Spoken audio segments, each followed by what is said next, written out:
হুসাইন রাদিয়াল্লাহু তাআলা আবার উঠে দাঁড়ালেন যুদ্ধ করার জন্য। তখন সিনান নামক একজন ব্যক্তি রাসূল সাল্লাল্লাহু আলাইহি সাল্লামের নাতি হুসাইন রাদিয়াল্লাহু তাআলার উপর আঘাত করে বর্ষা দিয়ে বন্দুক দিয়ে আঘাত করার সঙ্গে সঙ্গে হুসাইন রাদিয়াল্লাহু তাআলা মাটির উপর পড়ে যায়। তখন সেই সিনান এই হুসাইন রাদিয়াল্লাহু তাআলার বুকের উপর উঠে তার মাথাটা দিয়ে খণ্ডিত করে দেয়। নাউযুবিল্লাহ। রাসূলের নাতি মাথা মোবারক আলাদা করে উবাইদুল্লাহ বিন জিয়াদের সামনে যখন নিয়ে যাওয়া হয়, তখন সেখানে একজন সাহাবী ছিলেন, উপস্থিত ছিলেন, সাহাবী বসা ছিলেন, রাসূলের সাহাবী উবাইদুল্লাহ বিন জিয়াদ যখন লাঠি দিয়ে রাসূলের নাতির দাঁতের মধ্যে আঘাত করতেছিলেন,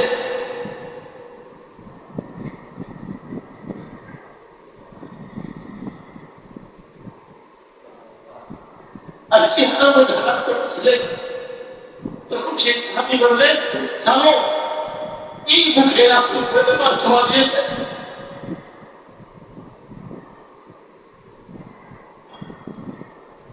যে জায়গায় রাসূলের অপমান করেছে, ছোঁয়া করেছে, তুমি সেই জায়গায় লাঠি দিয়ে আঘাত করছো। অথচ রাসূল বলেছেন হাসান হুসাইন রাদিয়াল্লাহু তাআলা আনহু হলে জান্নাতের যুবকদের সর্দার। তোমরা যদি জান্নাতে যেতে চাও এই যুবকদের মাধ্যমেই যেতে হবে, আর তুমি এই চেহারার মধ্যে আঘাত করছো। তখন উবাইদুল্লাহ বিন জিয়াদ বলেছিলেন, এই চেহারা দেখে অনেক সুন্দর। তখন সেই সাহাবী বলেছিলেন, হুসাইন রাদিয়াল্লাহু তাআলা ওর চেহারা রাসূলের চেহারার সঙ্গে সবচেয়ে বেশি মিলে যায়। আমরা হাদিসের কিতাব পড়েছি, হাদিসের কিতাবের মধ্যে আছে রাসূলের পর থেকে নিয়ে হুসাইন রাদিয়াল্লাহু তাআলার চেহারার সঙ্গে রাসূলের চেহারা সবচেয়ে বেশি মিলত। সেই রাসূলের দৌহিত্র হুসাইনকে জবাই করে মাথাটা তার দরবারে নিয়ে গেছে, লাঠির সঙ্গে ঝুলিয়ে সেই সিরিয়ার মধ্যে দামেস্কে নিয়ে গেছে পুরস্কার পাওয়ার জন্য, যে এটি মুআবিয়া রাদিয়াল্লাহু তাআলা ওর সন্তানকে পুরস্কার দিবে। এজিদের সামনে যখন রাসূলের দৌহিত্রের সঙ্গে হুসাইনের মাথা রাখা হয়, এজিদ সঙ্গে সঙ্গে চিৎকার দিয়ে উঠছিল, তোমরা কি করেছো? আমি তো তোমাদেরকে হুসাইনকে হত্যা করার আদেশ করি নাই, আমি তো তাকে তার মাথাটা দ্বিখণ্ডিত করার আদেশ করি নাই। আমি যদি তোমাদের স্থানে থাকতাম, আমি কখনোই হুসাইনকে আঘাত করতাম না, তাকে আমি জবাই করতাম না। আমল সে জিন্দেগি বলতি হে জান্নাত বি জাহান্নাম, আমল সে জিন্দেগি বলতি হে জান্নাত বি জাহান্নাম, তাকি আপনি বিতাত বিনা নূর নালারি, একাকি আপনি ফিতরত বিনা নূর নালারি। অনেক আমল রয়েছে যে আমলগুলো শরীয়তের মধ্যে নাই, ইসলাম সমর্থন করে না, এবং অনেক কাজ আমরা করি যে কাজ সম্পর্কে মহান আল্লাহ তাআলা কোরআনের মধ্যে আয়াত নাযিল করেছেন।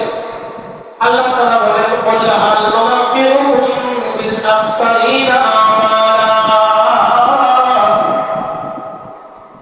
কুল হাল নুনাব্বিউকুম বিল আখসারিনা আমালা আল্লাযীনা দাল্লা সা'য়ুহুম ফিল হায়াতিদ দুনিয়া ওয়া হুম ইয়াহসাবুনা আন্নাহুম ইউহসিনুনা সুনআ।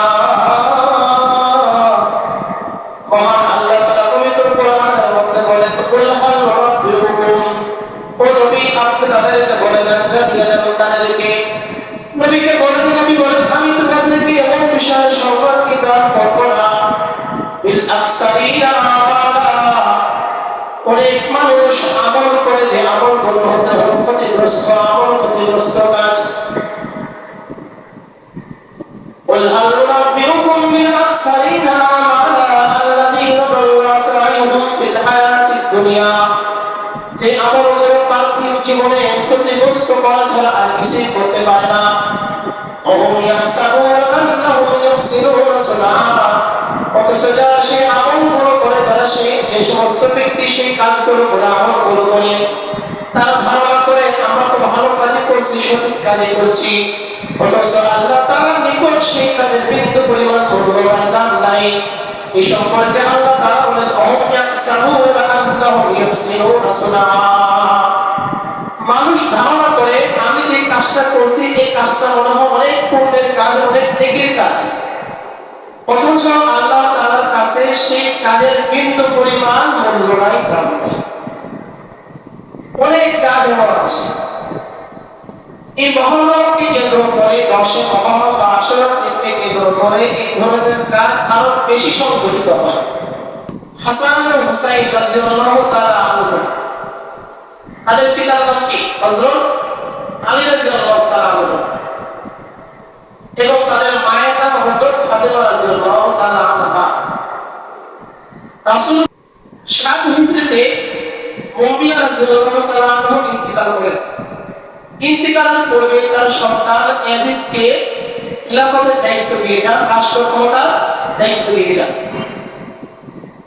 ইয়াজিদের নিকট সমস্ত প্রায় অধিকাংশ মানুষই বায়াত গ্রহণ করলেন, কিন্তু কতিপয় সাহাবী এবং কতিপয় ব্যক্তি ইয়াজিদের হাতে বায়াত গ্রহণ করলেন না, তার খিলাফতকে মানলেন না। এদের মধ্যে ছিলেন হযরত হুসাইন রাদিয়াল্লাহু তাআলা আনহু অন্যতম, আব্দুল্লাহ ইবনে জুবাইর রাদিয়াল্লাহু তাআলা আনহু ছিলেন। এখন ইয়াজিদের হাতে হাসান হুসাইন রাদিয়াল্লাহু তাআলা আনহু কেন বায়াত গ্রহণ করলেন না? হুসাইন রাদিয়াল্লাহু তাআলা আনহু নিজেকে চিন্তা করে ভাবলেন যে জামানার মধ্যে আমরা আছি, এই জামানার মধ্যে ইয়াজিদের চাইতে আমি শ্রেষ্ঠ ব্যক্তি, ইয়াজিদের চাইতে ক্ষমতার অধিকারে আমি শ্রেষ্ঠ ব্যক্তি প্রমাণিত হই। তো ইয়াজিদকে আমি খলিফা হিসেবে মানতে পারি না, এবং আমি নিজে খলিফা হওয়ার যোগ্য। এদিকে আব্দুল্লাহ ইবনে জুবাইর রাদিয়াল্লাহু তাআলা আনহু আছে। মুহতারাম হাজিরিন, এদিকে সিরিয়ার মধ্যে দামেস্ক শহরের মধ্যে ইয়াজিদ ছিলেন গভর্নর, তার মাস্টার ছিল দামেস্কের মধ্যে, সিরিয়ার মধ্যে। রাদিয়াল্লাহু তাআলা আনহু ইয়াজিদের বায়াতকে গ্রহণ করলেন না। ইয়াজিদ তার যে গভর্নর নিযুক্ত করেছিলেন সবাইকে হুকুম জারি করলেন যে কোনো মূল্যে এই সমস্ত ব্যক্তিদের কাছ থেকে বায়াত নেওয়া হোক। হুসাইন রাদিয়াল্লাহু তাআলা আনহু ইরাক থেকে চলে আসছিলেন মদিনার মধ্যে, মদিনায় অবস্থান করছিলেন। তখন মদিনার যে গভর্নর ছিল, এই গভর্নর ছিলেন ইয়াজিদের নিযুক্ত। মদিনার গভর্নর হুসাইন রাদিয়াল্লাহু তাআলা আনহুকে অনেক চাপ দিতে লাগলেন বায়াত গ্রহণ করার জন্য, কিন্তু হুসাইন রাদিয়াল্লাহু তাআলা আনহু কোনোভাবে বায়াত গ্রহণ করলেন না। এজন্য তিনি মদিনা থেকে বের হয়ে মক্কায় চলে গেলেন। মক্কায় যাওয়ার পরে ইরাকের কুফা থেকে, কুফা নগরী থেকে বারবার হুসাইন রাদিয়াল্লাহু তাআলা আনহুর কাছে পত্র লিখতে লাগলেন কুফাবাসী যে আপনি আমাদের নিকট চলে আসেন, আমরা আপনার নিকট বায়াত গ্রহণ করব। ইরাকের কুফা নগরী, কুফা থেকে হুসাইনের নিকট বারবার চিঠি লেখা শুরু করলো, পত্র লেখা শুরু করলো।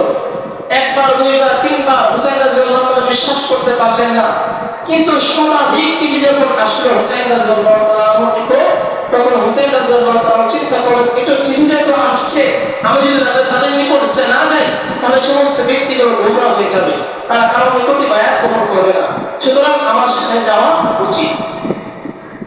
এই বিষয়টা যখন অন্যান্য সাহাবা ইকরাম, অন্যান্য ব্যক্তিবর্গ জানলেন, তখন তারা হুসাইন রাদিয়াল্লাহু তাআলা আনহুর নিকট এসে বারবার নিষেধ করলেন আপনি ইরাকে যাবেন না, আপনি কুফায় যাবেন না। এই কুফার লোকজন আপনার বাবার সঙ্গে বিশ্বাসঘাতকতা করেছিল, এই কুফার লোকজন আপনার বাবাকে শহীদ করে দিয়েছে, সুতরাং আপনি যদি কুফায় যান আপনার সঙ্গে তারা বিশ্বাসঘাতকতা করবে। কিন্তু হুসাইন রাদিয়াল্লাহু তাআলা আনহু কিন্তু চিঠি পাওয়ার পরে সে নিজের মনকে আর মানাইতে পারলেন না, তিনি কুফার উদ্দেশ্যে যাত্রা করবেন। মুহতারাম হাজিরিন, কিন্তু কুফায় যাওয়ার আগে কুফার অবস্থা পর্যবেক্ষণ করার জন্য, যে আমাদের অনুকূলে না আমাদের প্রতিকূল অবস্থা, এটা পর্যবেক্ষণ করার জন্য তার চাচাতো ভাই মুসলিম বিন আকিলকে কুফায় পাঠিয়ে দিল। তুমি আগে যাও, কুফার অবস্থা দেখো, যদি আমাদের মুনাসিব মনে করো, আমাদের অনুকূলে হয় অবস্থা, তাহলে আমি কুফায় যাব, আর যদি আমাদের অনুকূলে না হয়, আমাদের প্রতিকূল হয়, তাহলে আমি কুফায় আগমন করবো না। তার চাচাতো ভাই মুসলিম বিন আকিল কুফায় আগমন করলেন। আগমন করার সঙ্গে সঙ্গে কুফাবাসী তাকে অনেক যত্ন করলেন, অনেক আদর করলেন। ইতিহাসের মধ্যে পাওয়া যায় প্রথম দিনই 12,000 মানুষ মুসলিম বিন আকিলের হাতে বায়াত গ্রহণ করেছিল। দ্বিতীয় দিন 18,000 মানুষ মুসলিমদের আকলে হাতে বায়াত গ্রহণ করেছিল। কিন্তু যখন এজিদ দামেস্কে বসে চিন্তা করলো যদি হুসাইন রাদিয়াল্লাহু তাআলা কুফার মধ্যে আগমন করে আর কুফার লোকজন তার হাতে বায়াত গ্রহণ করে, তখন তার ক্ষমতা কিন্তু অনেকটা কমে যাবে। একই রাষ্ট্রের মধ্যে দুজন সরকার থাকতে পারে না, পারে না। আওয়ামী লীগও থাকতে বিএনপি থাকবে, এটা হতে পারে না। হয় আওয়ামী লীগ থাকবে, না হয় বিএনপি থাকবে, হয় বিএনপি থাকবে, না হয় জামাত থাকবে, যে কোনো এক দল থাকবে। দুই দল যদি সমান পাওয়ার হয়, প্রতিদিন বিশৃঙ্খলা হবে, মারামারি হবে, কাটাকাটি হবে। বাস্তব কিনা এটা? তো হুসাইন রাদিয়াল্লাহু তাআলা সরকার হবে, খলিফা হবে, এজিদও খলিফা হবে, এটা তো হতে পারে না। এজিদ তখন যে কুফার যে গভর্নর ছিল বশীর রাদিয়াল্লাহু তাআলা তাকে হুকুম করলেন যে হুসাইনকে প্রতিহত করার জন্য, কিন্তু তিনি প্রতিহত করতে পারলেন না। তখন এই কুফার গভর্নর চেঞ্জ করলো, পরিবর্তন করে ফেললো। এজিদের যিনি মনোনীত ছিল উবাইদুল্লাহ বিন জিয়াদ তার নাম। উবাইদুল্লাহ বিন জিয়াদ ছিল কঠোরপন্থী, খুব কঠোর ছিলেন। তাকে কুফার গভর্নর নিযুক্ত করা হলো এবং তাকে আদেশ জারি করা হলো যে কোনো মূল্যে যে কোনো ভাবে হুসাইনকে প্রতিহত করা হোক, হুসাইন যেন কোনোভাবেই কুফার মধ্যে আগমন করতে না পারে। উবাইদুল্লাহ বিন জিয়াদ কুফার গভর্নর হওয়ার সঙ্গে সঙ্গে, সে কুফায় প্রবেশ করার সঙ্গে সঙ্গে হুকুম জারি করলো হুসাইন রাদিয়াল্লাহু তাআলা আনহু চাচাতো ভাই মুসলিম বিল আকিল কোথায় আছে তাকে খুঁজে বের করা হোক। অনেক লম্বা চড়া ইতিহাস, আপনাদেরকে এই সময়ের মধ্যে বর্ণনা করা আমার পক্ষে সম্ভব নয়। উবাইদুল্লাহ বিন জিয়াদ মুসলিম বিল আকিলকে ধরে এনে নির্মমভাবে প্রহার করলো। মুসলিম বিল আকিল তার পুরো শরীর জর্জরিত হয়ে গেল, রক্তে রঞ্জিত হয়ে গেল। শেষ মুহূর্তে এক ঢোক পানি চেয়েছিল, যাহাকে একটু পানি পান করার সুযোগ দেওয়া হলো। মুহতারাম হাজিরিন, মুসলিম বিল আকিলের মারার কারণে তার দাঁতগুলো ভেঙে গিয়েছিল, মুখের মধ্যে রক্তগুলো জমা বেঁধে গিয়েছিল। যখন পানি চেয়েছিল উবাইদুল্লাহ বিন জিয়াদের নিকট, সে পানি দান করেন নাই, বরং কলস ভর্তি করে, পাত্র ভর্তি করে পানি তার সামনে রেখে দেওয়া হয়েছে। সে বারবার চেষ্টা করেছিল পানি পান করার জন্য, এক ঢোক পানি তাকে দেওয়া হয়। যখন রক্ত মুখ ভরে গিয়েছে তখন তার নিকট পানি দেওয়া হয়েছে, কিন্তু যখন পানির মুখে ঢালতে গিয়েছে সঙ্গে সঙ্গে রক্তগুলো পেটের মধ্যে যাওয়ার সম্ভাবনা ছিল। রক্ত পান করা যেহেতু হারাম, এই জন্য মুসলিম বিল আকিল আর এক ঢোক পানি পান করেন নাই, যার পেটের মধ্যে রক্ত চলে যাবে। মুহতারাম হাজিরিন, ইতিহাস অনেক করুন। এরপর উবাইদুল্লাহ বিন জিয়াদ যে এজিদের গভর্নর নিযুক্ত হয়েছিল, সে সরকারি ভবনের ছাদের উপরে নিয়ে মুসলিম বিল আকিলকে ধাক্কা দিয়ে নিচে ফেলে হত্যা করেছে, শহীদ করে দিয়েছে। এরপর বলল হুসাইন রাদিয়াল্লাহু তাআলা কোথায় আছে তাকে প্রতিহত করা হোক। এদিকে মুসলিম বিল আকিল যখন চিঠি লিখেছিল হুসাইনের নিকট, এখন অবস্থা ভালো, আপনি আসতে পারেন। হুসাইন রাদিয়াল্লাহু তাআলা চিঠি পাওয়ার পর রওনা হয়ে গিয়েছে। মুসলিম বিল আকিল নিহত হওয়ার আগে আরেকটা পত্র লিখেছিল যে এখন অবস্থা ভালো না, আপনি কুফার মধ্যে আসবেন না। কিন্তু এই পত্র পৌঁছার আগেই হুসাইন রাদিয়াল্লাহু তাআলা আনহু মক্কা থেকে বের হয়ে চলে আসছে কুফার উদ্দেশ্যে। প্রতিমধ্যে যখন জানতে পারলে চারজন ব্যক্তি ঘরছোয়া হুসাইন রাদিয়াল্লাহু তাআলা আনহুর সঙ্গে সাক্ষাৎ করলো। হুসাইন রাদিয়াল্লাহু তাআলা বললেন, ইরাকের কি অবস্থা এখন আমাকে বলো। ইরাকের অবস্থা এখন ভালো না, আপনি ইরাকে যাবেন না। বলে আমার চাচাতো ভাই মুসলিম বিল আকিলের কি অবস্থা আপনি আমাকে বলেন। তখন সেই দূতগণ বলল, আপনার চাচাতো ভাইকে নির্মমভাবে শহীদ করে দেওয়া হয়েছে। হুসাইন রাদিয়াল্লাহু তাআলা আনহু পিছনেও যেতে পারছে না, সামনে যেতে পারছে না। তখন সেই স্থান থেকে সামনে অবশ্যই আরেক স্থানে তিনি যাত্রা বিরতি করলেন।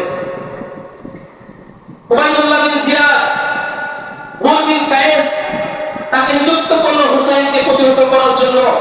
হুর এসে হুসাইনের সঙ্গে তর্ক বিতর্ক করলো, হুসাইনকে প্রতিহত করার চেষ্টা করলো। মুহতারাম হাজিরিন, এভাবে হুসাইন রাদিয়াল্লাহু তাআলা আনহু যাইতে কারবালা নামক স্থানে যাত্রা বিরতি করলেন। ফুরাত নদীর তীরে, ওখান থেকে 14 কিলোমিটার দূরে, ফুরাত নদীর 14 কিলোমিটার দূরে কারবালা নামক স্থানে যাত্রা বিরতি করলেন। হুসাইন রাদিয়াল্লাহু তাআলা আনহু তার আহলে বায়াতকে নিয়ে 72 জন সদস্যকে নিয়ে কারবালা নামক স্থানে যাত্রা বিরতি করলেন। উবাইদুল্লাহ বিন জিয়াদ এই ৭২ জনকে প্রতিহত করার জন্য প্রথমে ৪,০০০ সৈন্যবাহিনী প্রেরণ করেছিল।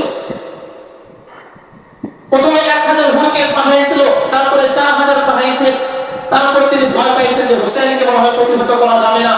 তারপরে ৮,০০০ সৈন্যবাহিনী শিবারের মাধ্যমে, শিবার বিন জুল জাওশান তার নাম, এই কঠোর হৃদয় বিদারক ভাষণ করে দেওয়ার মাধ্যমে ৮,০০০ সৈন্যবাহিনী মোট ১৩,০০০ সৈন্য প্রেরণ করেছিলেন ৭২ জন মানুষকে প্রতিহত করার জন্য।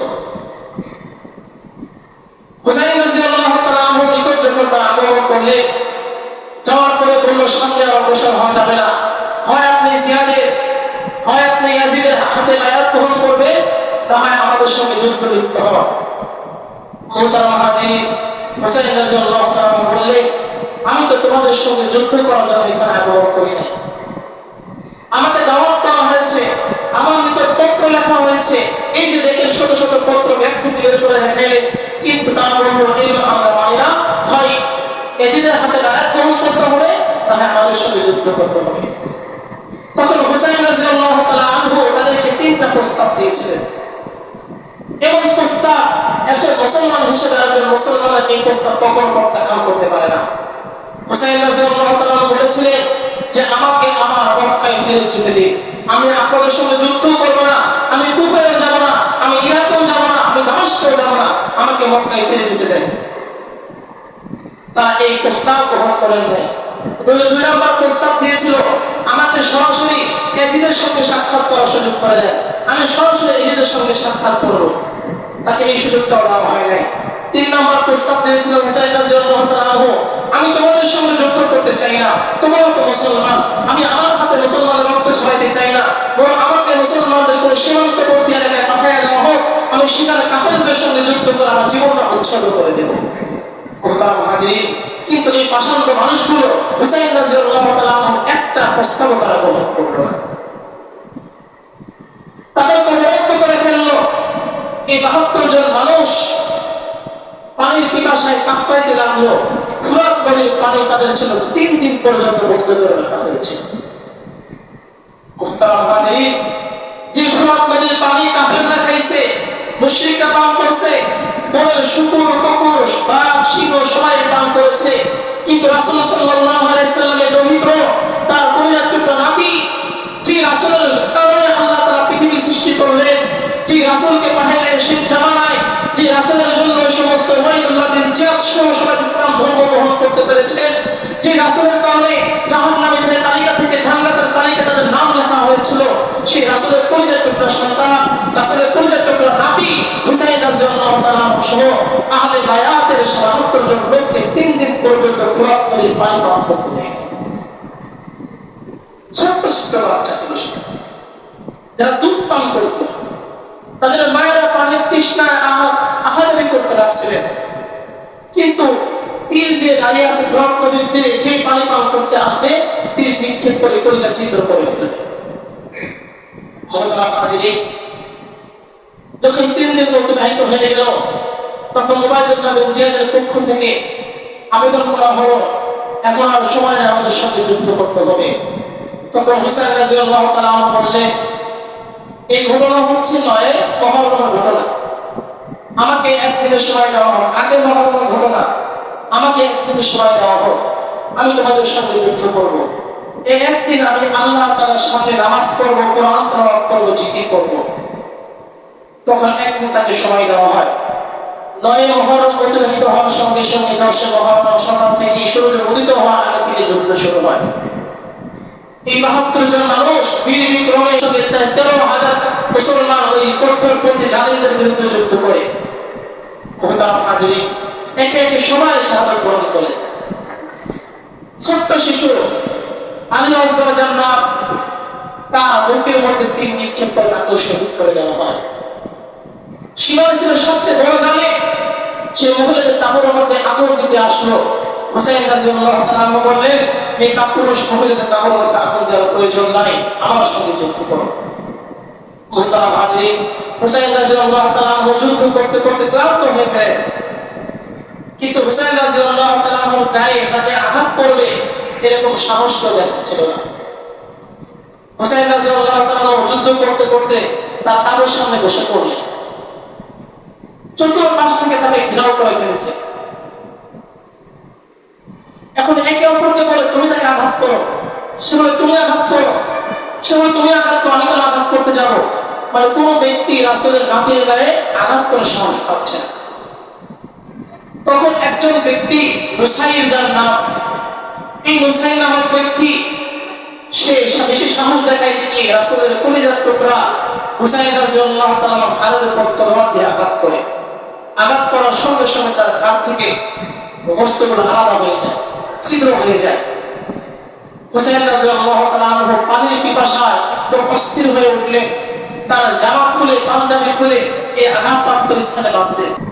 এরপরে হুসাইন রাদিয়াল্লাহু তাআলা আবার উঠে দাঁড়ালেন যুদ্ধ করার জন্য। তখন সিনান নামক একজন ব্যক্তি, নামগুলো মনে রাখবেন, সিনান অথবা সীমা, দুইজন ব্যক্তি সেখানে উপস্থিত ছিল। ইতিহাসে দুই রকম পাওয়া যায়, কেউ কেউ বলেন সিনান, কেউ কেউ বলে সীমা। তখন রাসূল সাল্লাল্লাহু আলাইহি সাল্লামের নাতির হুসাইন রাদিয়াল্লাহু তাআলার উপর আঘাত করে, বর্ষা দিয়ে, বন্দুক দিয়ে আঘাত করে। আঘাত করার সঙ্গে সঙ্গে হুসাইন রাদিয়াল্লাহু তাআলা মাটির উপর পড়ে যায়। তখন সেই সিনান এই হুসাইন রাদিয়াল্লাহু তাআলার বুকের উপর উঠে তার মাথাটা দ্বিখণ্ডিত করে দেয়। নাউযুবিল্লাহ।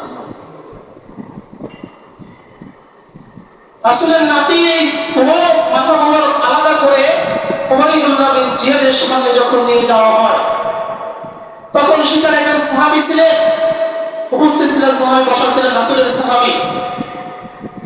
উবাইদুল্লাহ বিন জিয়াদ যখন লাঠি দিয়ে রাসূলের নাতির দাঁতের মধ্যে আঘাত করতেছিলেন,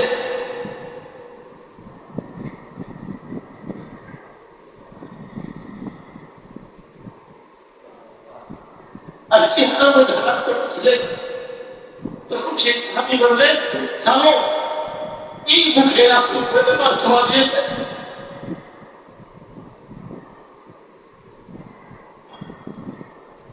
যে জায়গায় রাসূলের চোখ পড়েছে, চোখা পড়েছে, তুমি সেই জায়গায় লাঠি দিয়ে আঘাত করছো। অথচ রাসূল বলেছেন হাসান হুসাইন রাদিয়াল্লাহু তাআলা আনহু হলে জান্নাতের যুবকদের সর্দার। তোমরা যদি জান্নাতে যেতে চাও এই যুবকদের মাধ্যমেই যেতে হবে, আর তুমি এই চেহারার মধ্যে আঘাত করছো। তখন উবাইদুল্লাহ বিন জিয়াদ বলেছিলেন, এই চেহারা দেখতে অনেক সুন্দর। তখন সে সাহাবী বলেছিলেন, হুসাইন রাদিয়াল্লাহু তাআলা ওর চেহারা রাসূলের চেহারার সঙ্গে সবচেয়ে বেশি মিলে যায়। আমরা হাদিসের কিতাব পড়েছি, হাদিসের কিতাবের মধ্যে আছে রাসূলের পর থেকে নিয়ে হুসাইন রাদিয়াল্লাহু তাআলার চেহারার সঙ্গে রাসূলের চেহারা সবচেয়ে বেশি মিলত। সেই রাসূলের দৌহিত্র হুসাইনকে জবাই করে মাথাটা তার দরবারে নিয়ে গেছে, লাঠির সঙ্গে ঝুলিয়ে সেই সিরিয়ার মধ্যে দামেস্কে নিয়ে গেছে পুরস্কার পাওয়ার জন্য। যে ইয়াজিদ মুআবিয়া রাদিয়াল্লাহু তাআলা সন্তান তাকে পুরস্কার দিবে। ইয়াজিদের সামনে যখন রাসূলের দৌহিত্রের সঙ্গে হুসাইনের মাথা রাখা হয়, ইয়াজিদ সঙ্গে সঙ্গে চিৎকার দিয়ে উঠছিল, তোমরা কি করেছো?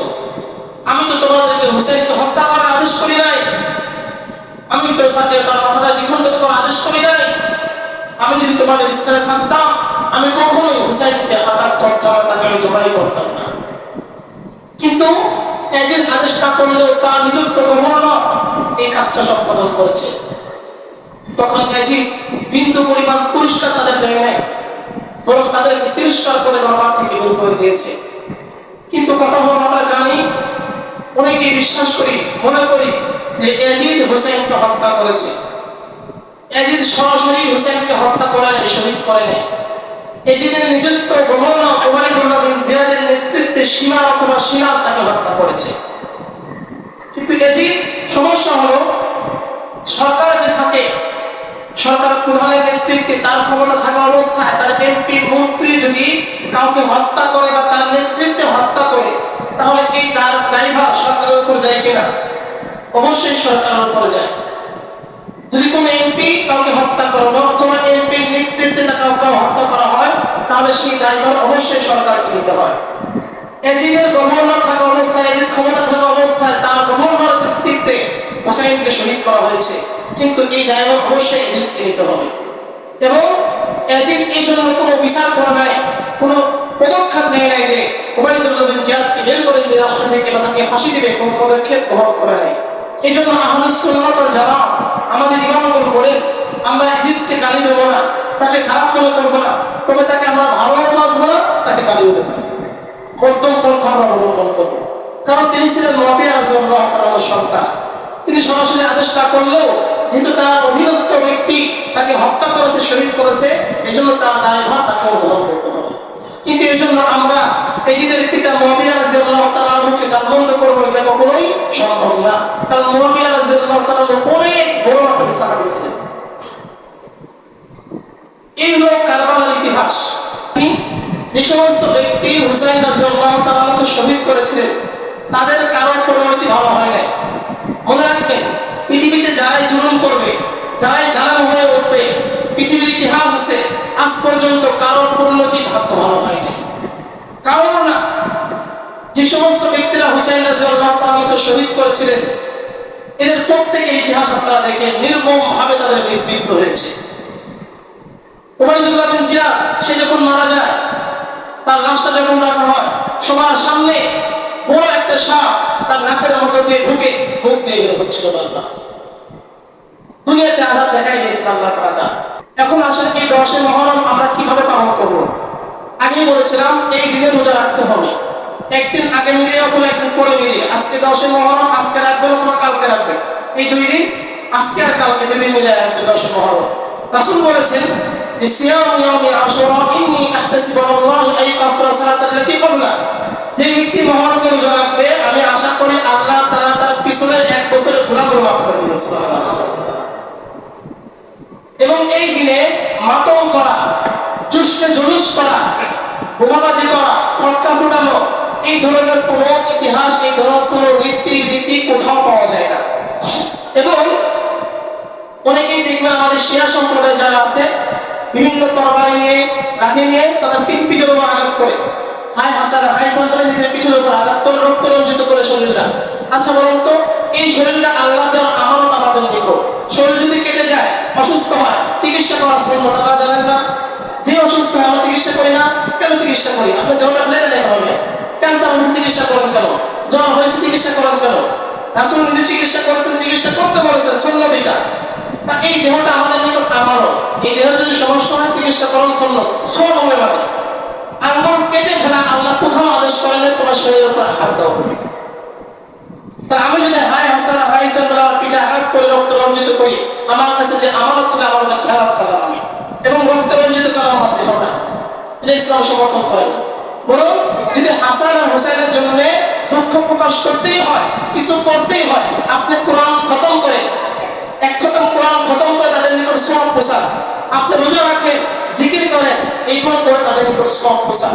হাই হাসান হাই হুসাইন করে মাতম করে দেহ কেটে কোনো ফজিলত হবে না, কোনো সওয়াব হবে না। এজন্য আমরাও গুনাহগার হবে, যারা করবে তারাও গুনাহগার হবে, এবং এর বিনিময়ে গুনাহ ছাড়া কিছুই হবে পারবো তো ইনশাআল্লাহ। আল্লাহ তাআলা আমাদের সবাইকে এই 10 মুহররমের ফজিলতপূর্ণ দিনটাকে সুন্দরভাবে পালন করার তৌফিক দান করুন। সবাই বলে আমিন।